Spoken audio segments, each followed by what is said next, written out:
Bharat groups company के गोदाम में पहुंचे हैं भनपुरी में। जी हां संगवारी हो, जिस प्रकार से कंपनी दावा करते हैं कि भाई 1 घंटा में 10 से 12 केजी अगरबत्ती बन जाते हैं और दावा करते हैं कि हम खुद स्वयं के माल खरीदबो। इसी के तो संगवारी यहाँ की सत्यता को जाने बार पहुंच चुके हैं हम। मशीन खरीदे हम बना के बेचे बरा है। दिन में भी अभी लेडीज यहाँ मोर यहाँ काम करते तो 20 किलो 25 किलो माल अभी बन जाते हैं। पूरा दिन भर काम नहीं करे, वही स्कूल जाना है, बाकी सब काम करना।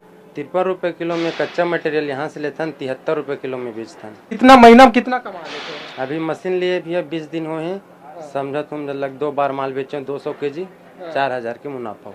अच्छा, तो तुरंत पैसा देते जैसे माल अपन बेचते? माल पहले या लाभे यहाँ छटिन वटिन करते, फिर तौल के माल शाम तक के या तो दूसरा दिन पैसा मिल जाते। अच्छा, मशीन में भी कोई दिक्कत परेशानी? मशीन में दिक्कत नहीं है सर, यहाँ गोदाम से मशीन ले हम 1,20,000 नगद में।